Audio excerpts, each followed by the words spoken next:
निर्गमन की किताब 23 अध्याय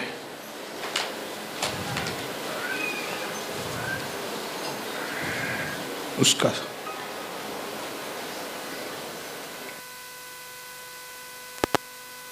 16 वचन पढ़ेंगे हम लोग। Thank you Jesus. 23:16 मैं आपके लिए पढ़ूं। जब तेरी बोई हुई खेती की पहली उपज तैयार हो, तब कटनी का पर्व मानना, और वर्ष के अंत में जब तू परिश्रम के फल बटोर के ढेर लगाए, तब तू संग्रह का पर्व मानना। एक और वचन पढ़ेंगे, नीति वचन 3 उसका 9 और 10।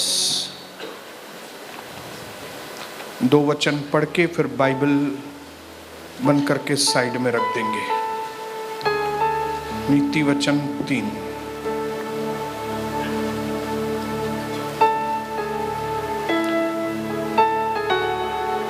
9 और 10।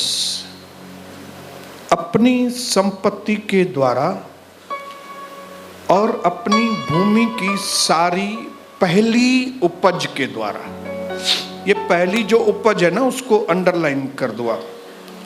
अपनी संपत्ति के द्वारा और अपनी भूमि की सारी पहली उपज दे देकर प्रभु की प्रतिष्ठा करना। आइए पवित्र आत्मा हमें प्रभु की प्रतिष्ठा करना सिखाएं। प्रभु का दर्शन नहीं जानता कि हम पिता की कैसे इज्जत करें और कैसे उसको सम्मान दें। आज पवित्र आत्मा हमें आप सिखाना किस तरह से हम अपने प्रभु का आदर करें, क्या करें, कैसे करें। हमारी आत्मिक बुद्धि को खोल दीजिए, हमें अंडरस्टैंडिंग से भर दीजिए, ताकि जिस परमेश्वर को हम देख नहीं सकते लेकिन उसी न देखे हुए परमेश्वर को हम आदर देकर कैसे खुश करें। पवित्र आत्मा हमारी मदद करे। हम आपको धन्यवाद करते हैं आज के इस साल के पहले मंगलवार को। हम आपको धन्यवाद करते हैं। आपकी महिमा युगानुयुग हो। करोड़ों धन्यवाद प्रभु यीशु मसीह के नाम से, आमीन। वचन पढ़ने के साथ ही जान गए होंगे कि आज हम कौन से टॉपिक के ऊपर बात करने वाले। भले ज्यादा नहीं बोलूंगा मैं, लेकिन पवित्र आत्मा जितने शब्द भी मुझे देगा मैं उसकी अधीनता में उतने शब्द में जरूर बोलूंगा, क्योंकि प्रभु ने जो ये सारी सृष्टि की रचना की है, जो भी चीज बनाई है, हमें बनाया, पक्षियों को, जानवरों को, इसके लिए बनाया ताकि हम सब उसकी महिमा करें। दूसरा कोई भी मकसद नहीं है। मैं आपको बताऊं, दूसरे सब जो मकसद है वो सेकेंडरी है। Primary, secondary. पहला और जरूरी मकसद है प्रभु की महिमा करें। सेकेंडरी है दूसरे जो काम है।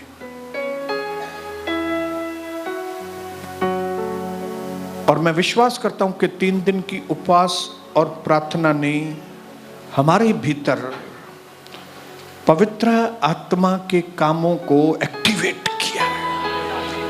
अपने अंदर आप पवित्र आत्मा के काम को महसूस कर सकते होंगे। ये जो छुटकारे हो रहे हैं, ये जो ऑपरेशन हुआ है, ये किसी को बुखार में हो रहा है, किसी को पेट में जलन महसूस हो रही है, किसको अपना सर भारी लग रहा है, किसी को अपनी आंखों में जलन महसूस हो रही है। ये बातों से आप घबराना मत, क्योंकि प्रभु ने आपके अंदर एक बहुत जबरदस्त बदलाव किया है। उपवास और प्रार्थना सच्चे पावर को एक्टिवेट करती है हमारे अंदर। आमीन। हमें पावर चाहिए। और अपने पड़ोसी को बोलो, मुझे पावर चाहिए।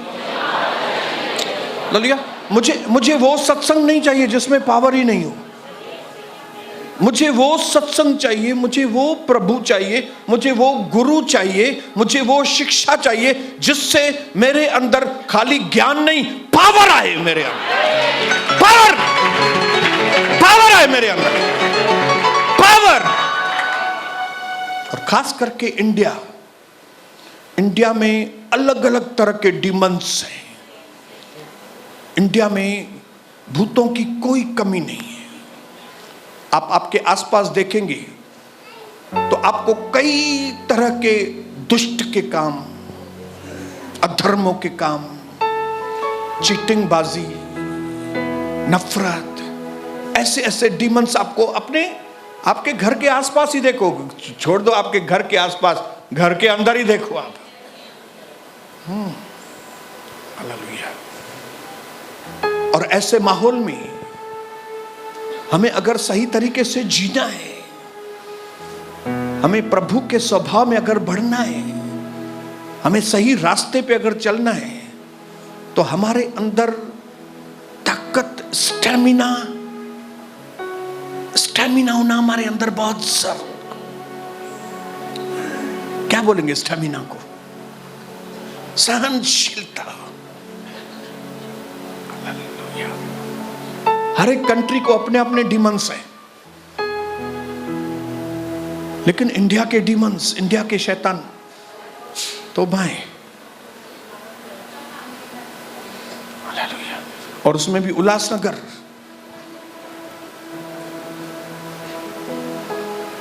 अगर आपको उल्लासनगर में एक आशीषित जिंदगी जीनी है तो आसान बात नहीं है।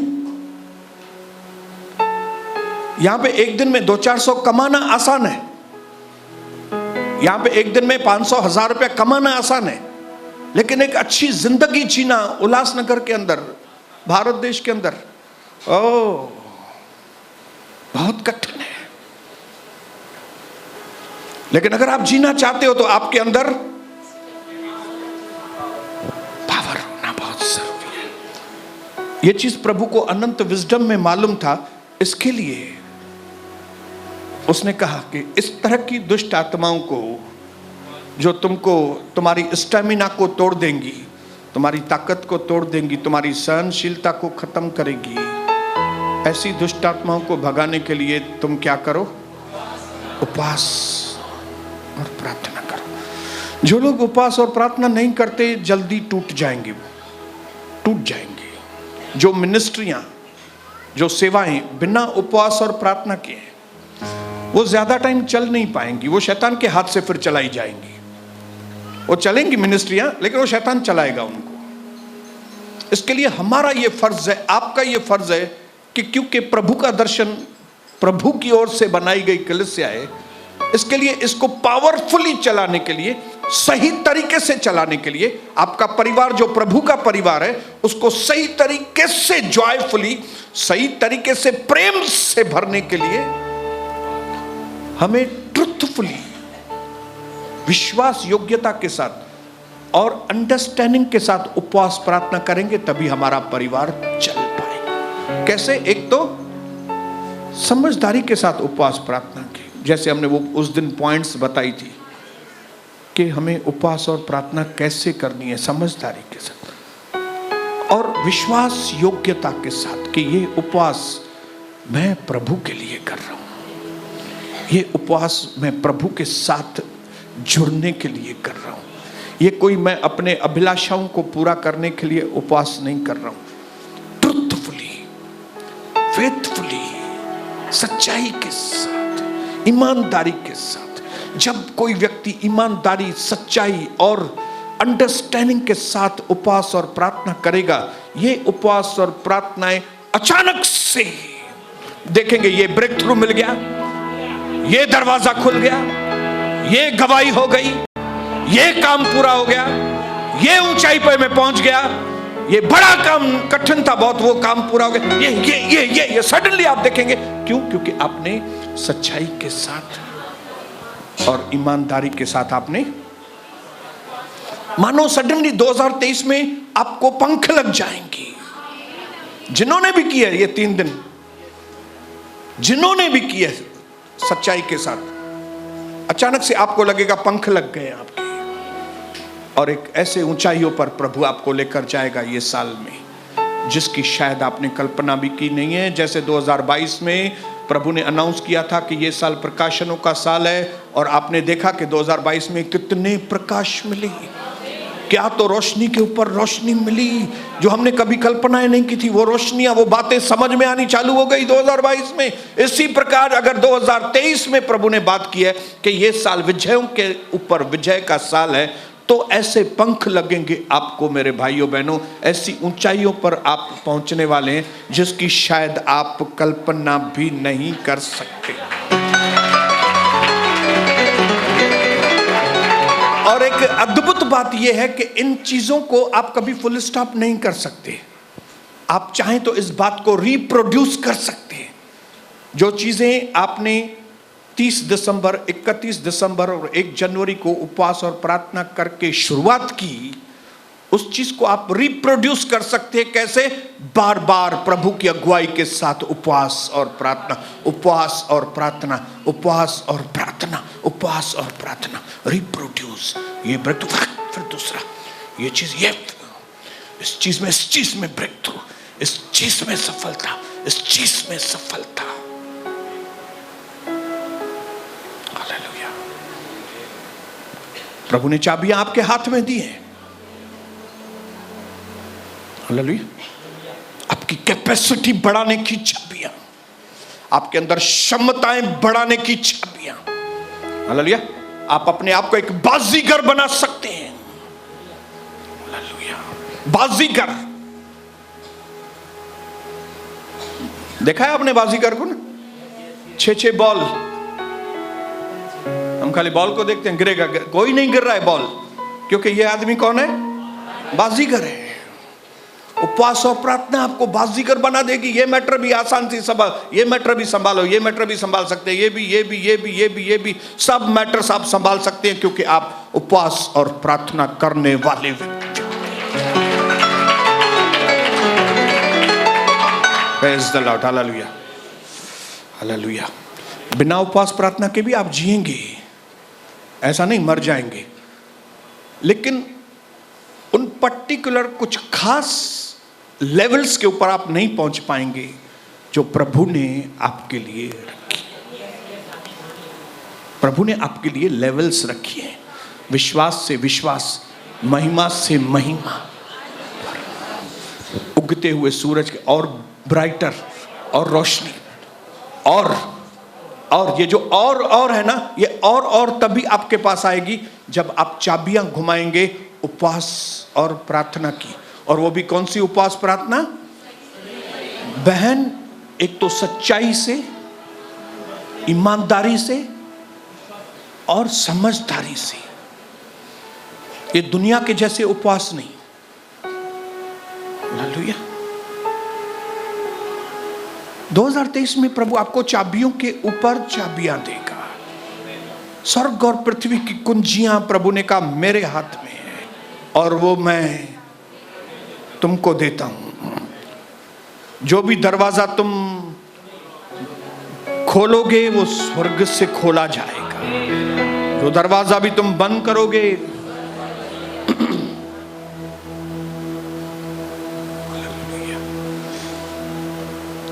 इसके लिए अपने आप को स्ट्रांग कर दो फैसलों के साथ कि उपवास और प्रार्थना मेरे जीवन का हमेशा एक हिस्सा रहेगी। और रिलीजियस उपवास नहीं, वो जो दूसरे लोग करते हैं वो उपवास नहीं कभी भी। मैं जब कभी उपवास कहूं तो प्रभु को भाने वाला, प्रभु के तौर तरीकों वाला उपवास। हालेलुया। वो थूमा बसर वाला उपवास नहीं, कौन है? प्रभु यीशु का उपवास, पवित्र आत्मा के द्वारा उपवास। तब एक चाबी, फिर दूसरी चाबी, फिर तीसरी चाबी। जैसे एक और चाबी आज, फिर आज प्रभु आपको देना चाहता है, और वो चाबी है फर्स्ट फ्रूट, पहला फल, पहली उपज। कि तुम अपने संपत्ति के द्वारा और अपने खेती की पहली उपज देकर क्या करो? परमेश्वर की प्रतिष्ठा करो।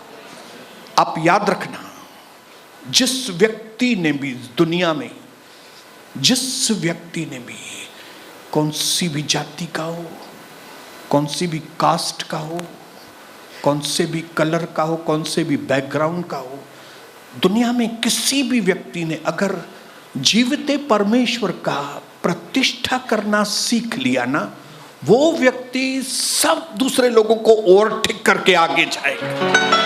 प्रतिष्ठा। हालेलुया।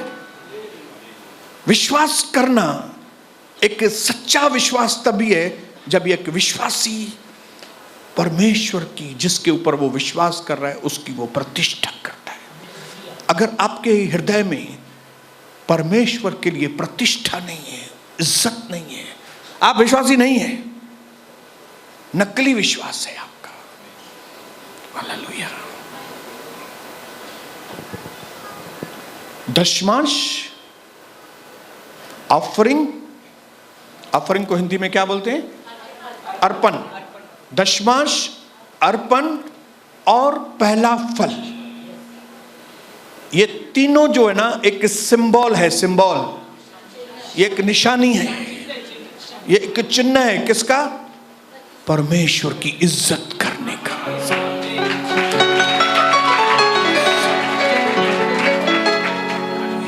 जो कोई उस महान परमेश्वर की इज्जत करेगा, जिसके मन में परमेश्वर के प्रति श्रद्धा है, जिन्हों के मन में परमेश्वर के लिए आदर है, वो दशमांश भी देंगे, वो अर्पण भी देंगे, और वो पहला फल भी देंगे। हालेलुया। पहला फल।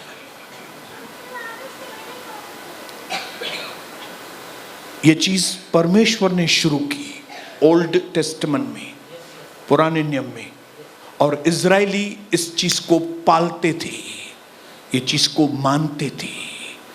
उस वक्त जो उनकी खेती रहती थी, वो खेती करते थे, और खेती जैसे ही पक गई तो उसकी पहली उपज, जैसे आपको नौकरी मिली, पहले महीने की पगार, आपने कोई नया आइटम बेचना चालू किया और वो आपका आइटम बिका, और उसमें से जो पहली कमाई आई, दुनिया के लोग मालूम नहीं क्या करते, दुनिया के लोग, कई लोग अपनी बीवी के हाथ में आके कमाई देते हैं, कई लोग वो पहली कमाई अपने माँ के हाथ में आके देते हैं, कई लोग अपनी कमाई अपने पिताजी के हाथ में आके देते हैं। लेकिन पहला फल, जिसका ये मतलब है कि जब कभी आप अपने खेती की पहली उपज, या आपको नई नौकरी मिली है, या तो इस तरह का कोई आपको ब्रेक थ्रू मिला है, जिसमें से आपको कुछ मिला है, आपको कुछ रिटर्न मिला है, आपके हाथों में कोई चीज आई है, तब आपके मन में कौन सा ख्याल आता है कि ये चीज सबसे पहले मैं किसको दूं? हालेलुया। अगर आपके मन में ये आता है कि मैं ये जनवरी, इसके पहले दिन की कमाई, इसके पहले हफ्ते की कमाई, ये पूरे महीने की कमाई, जनवरी क्योंकि पहला महीना है, परमेश्वर को दूं। हालेलुया। तो ये आप क्या कर रहे हो मालूम है? ये आप परमेश्वर को बता रहे हो कि प्रभु आप मेरे कर्ता हैं, प्रभु आप मेरे सोर्स हैं, आपकी वजह से मुझे जनवरी में ये कमाई हुई है, आपकी वजह से मुझे ये धंधा मिला है, आपकी वजह से मुझे ये इंक्रीमेंट मिली है, आपकी वजह से ये मेरा पहला प्रमोशन है। क्योंकि मैं ये जानता हूं कि आपने मुझे दिया है, इसलिए मैं आपकी रिस्पेक्ट करना चाहता हूं। मैं ये जो है ना, ये गिफ्ट के रूप में आपको देना चाहता हूं।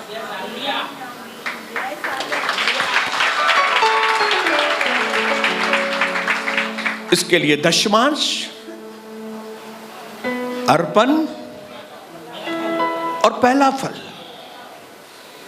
ये तीनों एक ही निशानी दिखाती है, एक ही सिंबल है, एक ही चीज दर्शाती है, एक ही चीज प्रकट करती है, वो है परमेश्वर की प्रतिष्ठा करना। प्रभु को जरूरत नहीं है आप लोगों की चीजों की, न प्रभु को जरूरत है न मुझे जरूरत है। हालेलुया।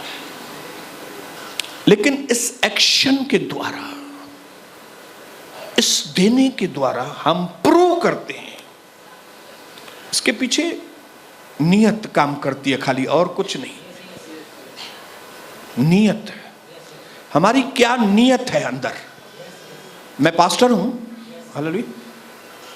कई दुनिया के पास्टर्स हैं जो इन चीजों में ब्लैकमेल करते हैं लोगों को। ये नहीं दोगे तो ऐसा हो जाएगा, बर्बाद हो जाओगे, ऐसा हो जाएगा। और लोग बेचारे डर के मारे, हाँ पहला फल ऐसा है, हाँ चलो मैं भी देता हूं पहला फल, हाँ मैं भी देता हूं पहला फल। ये पहला फल नहीं हुआ। पहला फल आपकी नियत के ऊपर है, मेरी नियत। हालेलुया। जब आप खुश होते हो, प्रभु जनवरी, हो पिता जनवरी में मैं जो भी कमाऊंगा प्रभु, जितनी भी मेरी इनकम हुई आपके लिए, ये नया आइटम मैंने शुरू किया है, इसका पूरा 1 महीना जो भी मैं कमाऊंगा आपके लिए। क्यों? क्योंकि प्रभु आप ही तो मेरे सोर्स हैं। मेरे पास आज जो कुछ है, मैं नंगा दुनिया में आया था प्रभु, एक को थोड़ा कम करेंगे खाली। मैं नंगा दुनिया में आया था प्रभु, मेरे पास कपड़े भी आपने दिए, मेरे पास सब कुछ आपने दिया है प्रभु, सब है ही आपका। जब ये नियत, ये नियत, ये नियत, नियत, नियत, मैं नियत के ऊपर बात कर रहा हूं, कोई किसी के ऊपर फोर्स नहीं, ये नियत की बात है। हालेलुया। जब हम इस नियत के साथ प्रभु का आदर करते हैं, तो इस दुनिया में कौन आपके लिए दरवाजा नहीं खोलेगा? बताओ। जब आप परमेश्वर का आदर करेंगे, कौन, किसकी हिम्मत है मेरे लिए दरवाजा बंद करे? इफिसियों 5 अध्याय में लिखा है,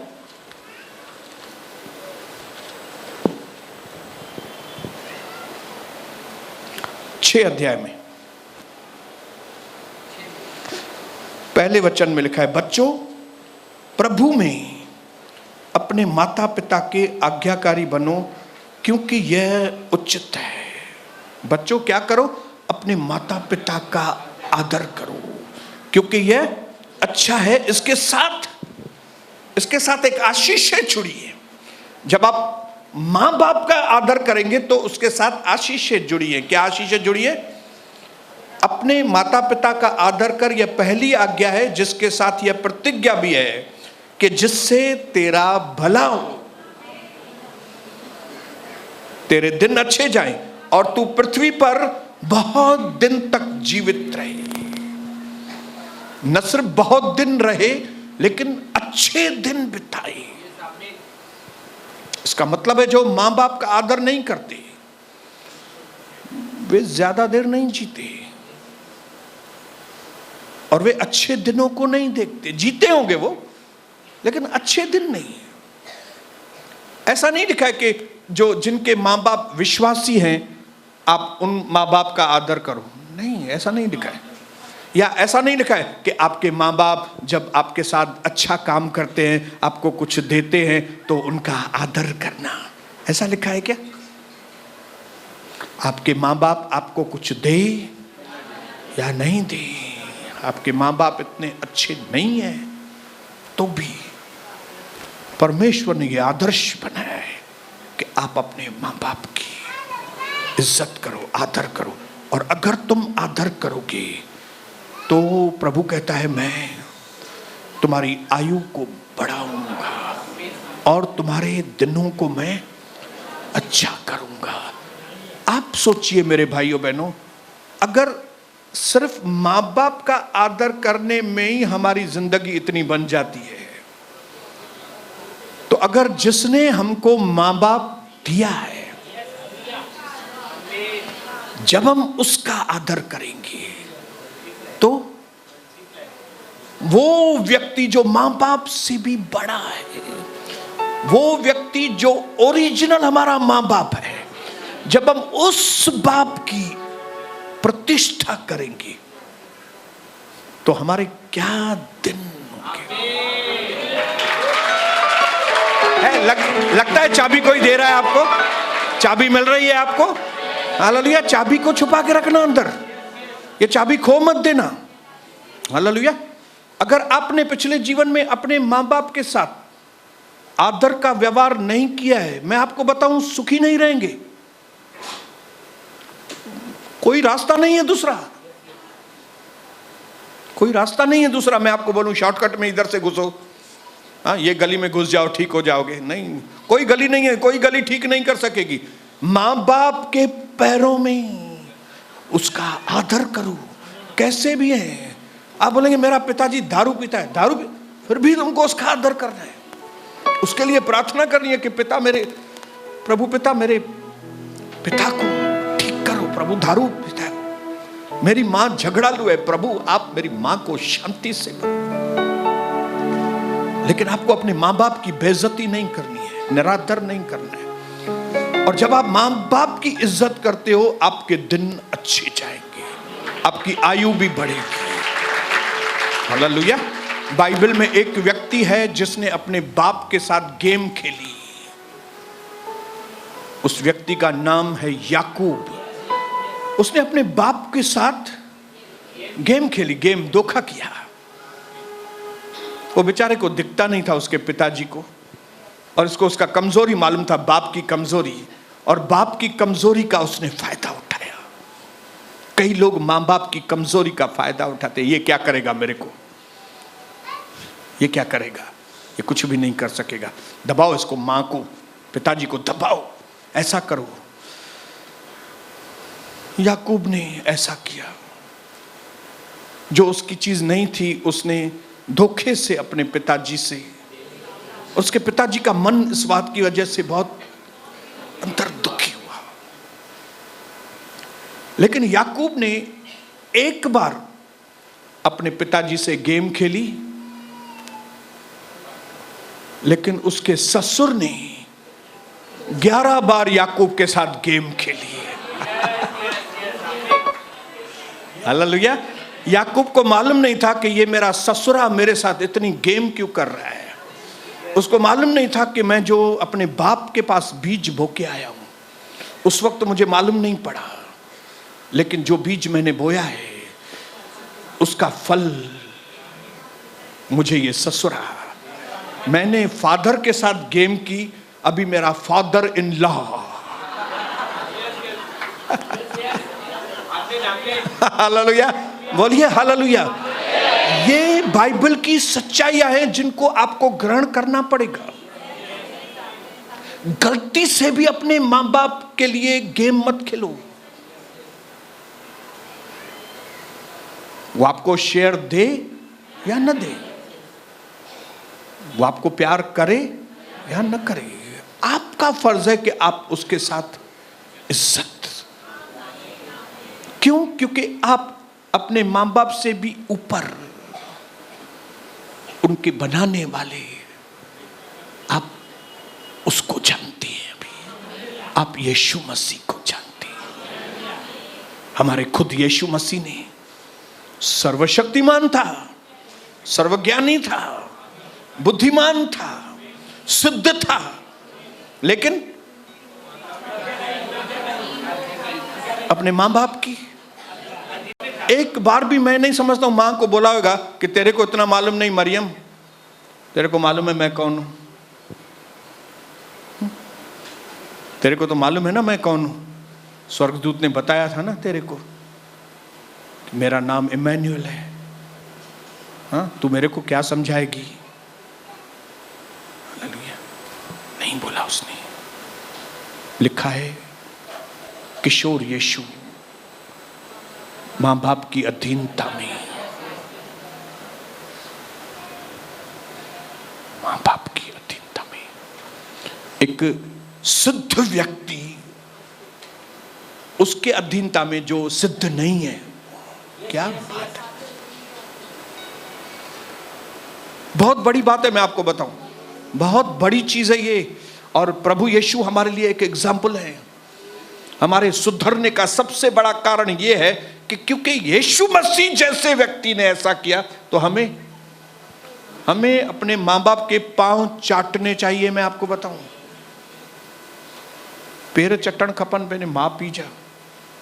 आज मुखे, आज मेरे पास मां नहीं है, आप मेरे अंदर की बात, आज मेरे पास पिताजी नहीं है, आप मेरे अंदर से पूछो। मैं यहां बैठ के नाटक नहीं कर रहा हूं।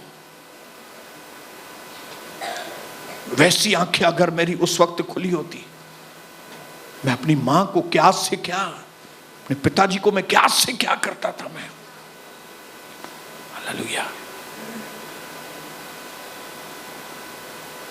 एक बार गेम किया खाली याकूब ने, एक बार। मैं आज बेटियों को भी और बेटों को बोलूंगा, ब्रदर मां बाप के साथ कभी गेम मत खेलना, अपशब्द उसको कभी मत बोलना, उसकी बेइज्जती कभी मत करना, उनको तुच्छ मत समझना कि अभी ये बुढ़े हो गए हैं, मेरे में ज्यादा ताकत है, मेरी ज्यादा अक्ल है, मुझे अंदर ही अंदर खिल्ली मत उड़ाना कि ये बुढ़ा हो गया अभी, काको थी वाह, नहीं, ऐसा मत करना कभी भी। हालेलुया। इसी प्रकार अगर हम मां बाप का आदर करने से हमें इतनी सारी आशीषें प्रभु देना चाहता है,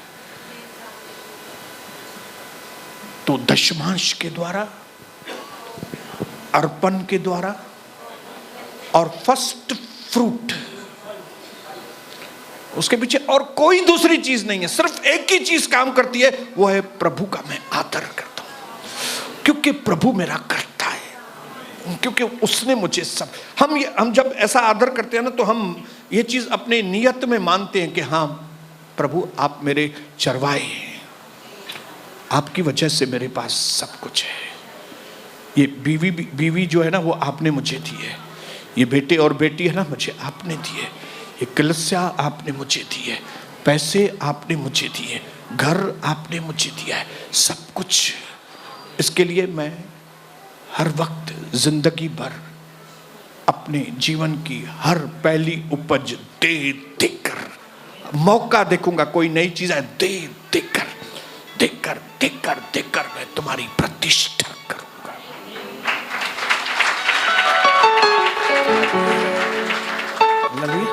दिया तो दोनों ने, हाबिल ने भी और केन ने भी, लेकिन केन के देने से खुश नहीं हुआ। क्यों?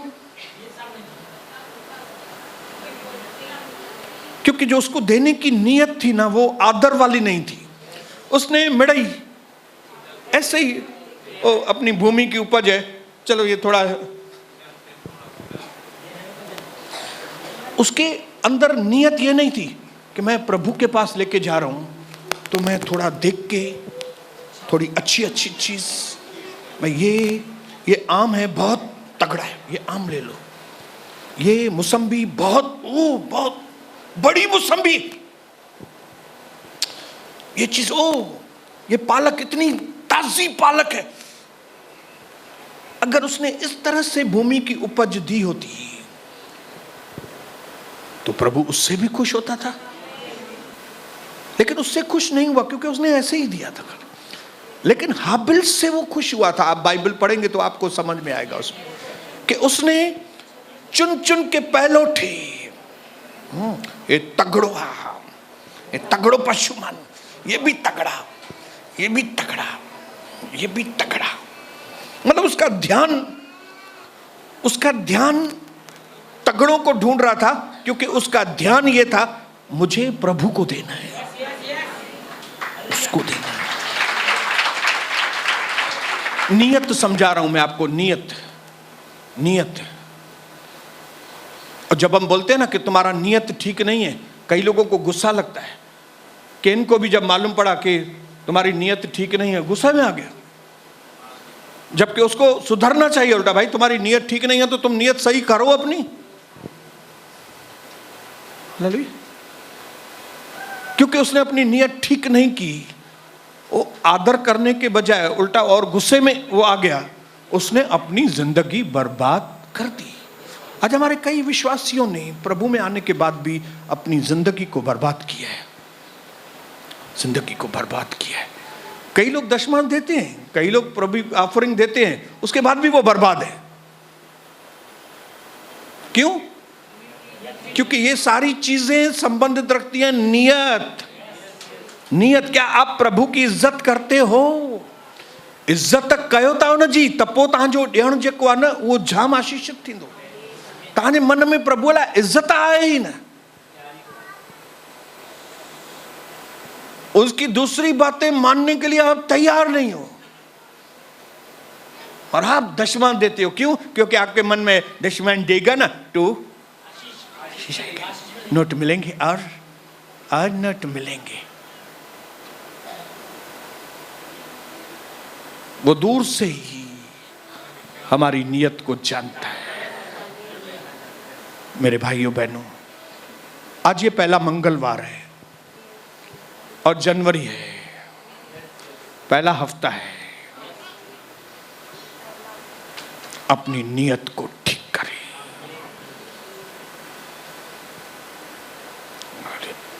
कई लोग तो दशमांश भी नहीं देते। उनको लगता है दशमांश देंगे तो 90% में से कैसे चलेंगे हम लोग। 90 प्रभु आपको दिया है ना, 90% आपके लिए, 10% प्रभु के लिए। लेकिन कई लोगों को क्या लगता है 90% में काम चलेगा नहीं चलेगा मालूम नहीं, वो 10% भी खा जाओ। और मुझे बिल्कुल भी डर नहीं है, परवाह नहीं है। मैं आपको बताऊं, इन्हीं लोगों को लालची बोलते हैं, लालची बाबा। ये लोग लालची हैं, उनको प्रभु का आदर बादर नहीं कुछ भी। जब भी 90 में तुम्हारा काम नहीं होगा तो बाकी 10 भी जोड़ोगे तो क्या काम होगा तुम्हारा? क्या होगा तुम्हारा काम? और परमेश्वर के राज्य में लालची लोग आशीषित नहीं होते। प्रभु के राज्य में सही नियत वाले लोग आशीषित होते। सही नियत। इसके लिए प्रभु का दर्शन के लोगों, इस साल में पहला काम आप अपनी नियत के ऊपर करो, क्योंकि नहीं तो विजय नहीं देखोगे आप। हालेलुया। वचन के स्नान से पवित्र आत्मा में निरंतर भरते हुए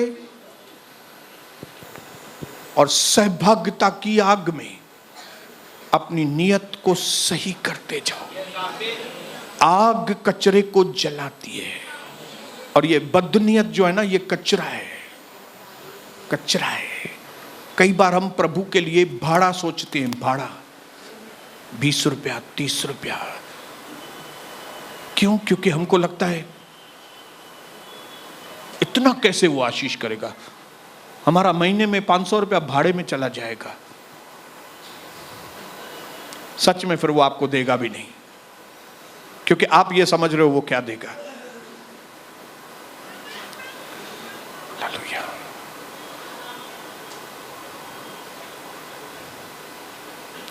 आज 3 तारीख की ये शिक्षा लेके जाना। मैं किसी को भी, इंग्लिश में एक शब्द आता है जिसको बोलते हैं बुली, धमकाना, इमोशनल ब्लैकमेल करना। किसी को भी मैं इमोशनल ब्लैकमेल, बुली करने के लिए मैं यहां पे नहीं खड़ा। मैं आपको वचन की शिक्षा देने के लिए यहां पे हूं कि जिस सिद्धांतों के द्वारा मैंने बहुत आशीष पाई है। नए साल के पहले दिन से ही मेरी जिंदगी में आशीषों का लाइन लगना शुरू हो गया है और मैं चाहता हूं कि मुझसे ज्यादा आप आशीष हो। व्यवस्था विवरण 28 अध्याय में लिखा है, when you will obey my voice then the blessing will come upon you. Not only blessing will come upon you, but it is written in English that the blessings will overtake you. Blessings will overtake मतलब हाँ overtake, हाँ आगे चलेंगी, लेकिन actually उसका मतलब है वो आपको कैच करेगा। क्या करेगा? वो आपको ओवरटेक करेगा। पहले ब्लेसिंग आएगा आपके पीछे पीछे, लेकिन बाद में जब आप प्रभु की आवाज को सुनेंगे, नियत को और साफ करेंगे, तो then the blessings will catch you और आप ब्लेसिंग में ही चलेंगे, क्योंकि ब्लेसिंग ने आपको कैच कर लिया। आप ब्लेसिंग की मुट्ठी में हैं, आपको ब्लेसिंग ने घेर के रखा है। पीछे से आई लेकिन पकड़ के रखा है आपको। ये जीवन आपको 2023 में परमेश्वर हम सबको देना चाहता है। अब ये आपके हाथों में है, आप प्रभु के प्रति अपनी नियत को कैसे साफ करते हैं, आप किस तरह से प्रतिष्ठा करना चाहते, आप आदर कैसे करना चाहते हैं। वचन के अंदर लिखा है 1 2 3 0, सबको याद है। भले 2 मिनट ज्यादा लगेगा लेकिन मैं पढ़ूंगा। 1 शमूएल 2 अध्याय 30 वचन। ये बहुत ही डेंजर वचन है, बहुत डेंजर है। इसके लिए मैं धीरे धीरे पढ़ूंगा। इसलिए इज़राइल के प्रभु परमेश्वर की यह वाणी है कि मैंने कहा तो था कि तेरा घराना और तेरे मूल पुरुष का घराना मेरे सामने सदैव चला करेगा। एली, मैंने बोला तो था लेकिन now I am changing my mind. मैंने एक चीज बोली थी तुमको, लेकिन ये मेरे ऊपर, मैं अपने माइंड को अभी चेंज करता हूं। मैंने बोला था मैं तुमको आशीष करूंगा, लेकिन अभी नहीं करूंगा, अभी नहीं करूंगा मैं आशीष तुमको। क्यों? क्योंकि परंतु अब प्रभु की वाणी है कि यह बात मुझसे दूर हो, क्योंकि जो मेरा आदर करे मैं उसका आदर करूंगा, और जो मुझे तुच्छ जाने वे छोटे समझे जाएंगे। वे छोटे समझे जाएंगे। प्रभु का आदर जो नहीं करते वे छोटे हो जाएंगे। प्रभु का जो आदर नहीं करेंगे पीछे रह जाएंगे। जो प्रभु का आदर नहीं करेंगे शर्मिंदा होंगे वो लोग। हालेलुया। आयो केतरा तमाए प्रभु जो आदर न कंदो। हाँ, टीटा मकड़ा, हाँ है कितनी तुम लोग छोटी, टीटा मकड़े के जैसी दिखती है, और प्रभु का आदर नहीं करेंगे। आपके समय से प्रभु के घर में आएंगे टीटा मकड़ी, हाँ? बोलेंगी मेरे पास टाइम नहीं है प्रभु के लिए, हाँ? बोलेंगी सुबह की प्रार्थना में मुझे नींद आती है। हाँ, तेरी ये हिम्मत है? ये हिम्मत नहीं है, क्योंकि तू लालची है,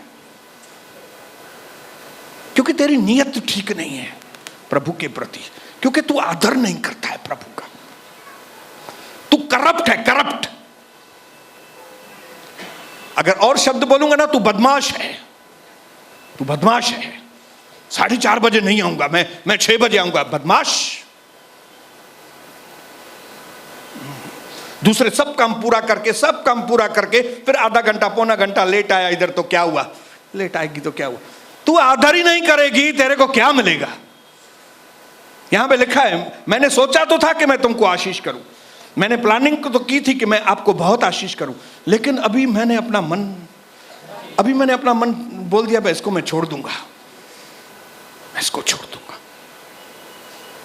मेरे भाइयों बहनों, ये नौबत कभी मत आने, ये बहुत डेंजरस है। 1 2 3 0 याद रखना, 1 2 3 0, 1 2 3 0, ये बहुत डेंजर वचन है। अगर तुम प्रभु का आदर करोगे तो प्रभु भी तुम्हारा आदर करेगा, अगर तुम प्रभु का आदर नहीं करोगे तो प्रभु भी तुमको। हालेलुया। आज पास्टर्स की हालत खराब है, गिग्गी बंद हो गई है पास्टर लोगों की, बाहर से ही चल रहे हैं, अंदर से दम निकल गया है, क्योंकि न खुद आदर किया है, न अपनी कांग्रीगेशन को आदर करना सिखाती है। हालेलुया। खुद भी प्रभु को गोटी की तरह उड़ाते हैं और लोगों को भी सिखाते हैं गोटी की तरह उड़ाओ, ये प्रभु प्रभु क्या कुछ भी नहीं है, जब भी मांगता है आओ। हाँ, दारू पीते हो तभी भी प्रभु भोज की रोटी में से खाओ, ये करो, उल्टा सीधा ऑफरिंग लेके आओ, भले चलेगा, कैसा भी जीवन लेके आ जाओ। दिन खराब है, जितना उनके दिन खराब उतने आपके और मेरे दिन अच्छे होंगे, जो लोग परमेश्वर की इज्जत करेंगे। इसके लिए अपने जीवन में आज 3 जनवरी 2023 में फैसला करके यहां से जाएं। मेरी अपनी नियत में प्रभु के प्रति ठीक करता हूं, ये जनवरी महीना है और मुझे पास जो कुछ है, मैं तो फकीर था प्रभु, फकीर था। इसी में किधर 2 अध्याय में किधर लिखा हुआ है, तू फकीरों को उठाता है, उठाकर ये करता है, इसमें ही है, मालूम नहीं किधर लिखा है।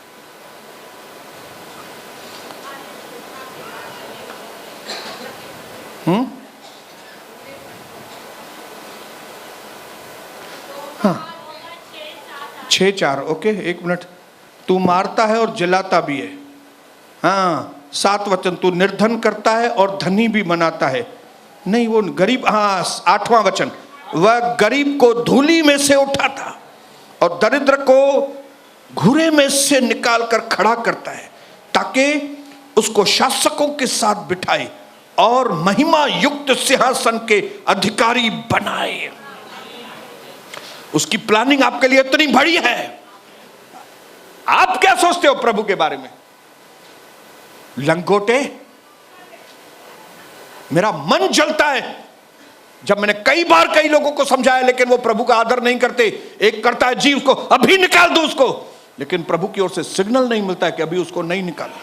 अगर उधर से सिग्नल मिले तुरंत उस व्यक्ति को मैं बाहर खड़ा करूं, चल।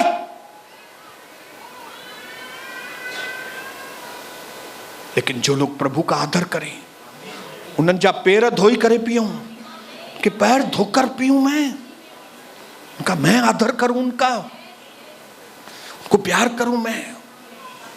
आज मेरी ये हृदय की आपके लिए मैं अनुरोध करता हूं आपको, भाइयों बहनों, प्रभु का आदर करो। वो आदर के योग्य है, वो महिमा के योग्य है, वो प्रभु का प्रभु, वो राजाओं का राजा है। अरे उसने चेलों के पैर धोए, गुरु होके वो पैरों, ऐसा चेला थी करे, उन्हें जो आदर न था, क्यों? छी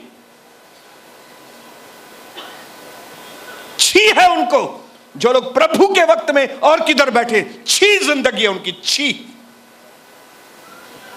छी, शर्मसार जिंदगी।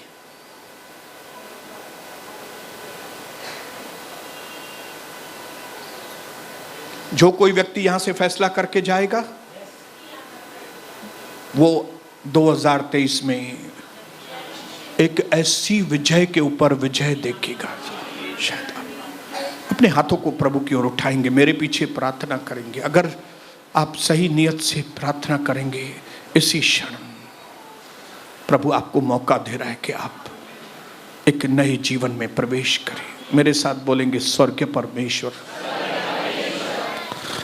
मैं माफी चाहता हूं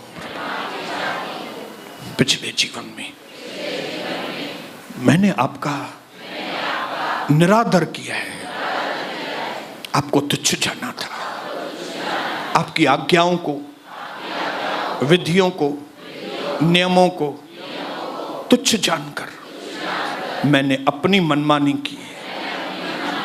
लेकिन आज मुझे क्षमा करना, प्रभु यीशु के लहू से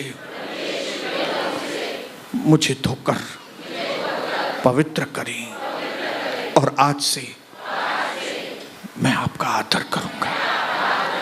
आइए पवित्र आत्मा मुझे मदद करें, अनुग्रह करें, ताकि मैं अपने कर्ता, अपने चरवाहे, हमारे सोर्स, हम प्रभु का आदर करें, हम उसको हमेशा धन्यवाद करें। मैं हमेशा उसका धन्यवाद करूं, मैं उसकी अधीनता में रहूं, मैं हर बात उसकी मानूं, मैं हर बात में प्रभु को ऊंचा उठाऊं, मेरे द्वारा प्रभु की खुशबू जाहिर हो, मेरे नए जीवन की आज से शुरुआत हो, पवित्र खून में छुपा ले। धन्यवाद करता हूं पिता, हालेलुया, यीशु मसीह के नाम में आमीन। जोरदार तालियों के साथ जोरदार उस महान प्रभु की आराधना, उसका आदर, उसकी महिमा करेंगे, उसकी महिमा करेंगे, उसकी महिमा।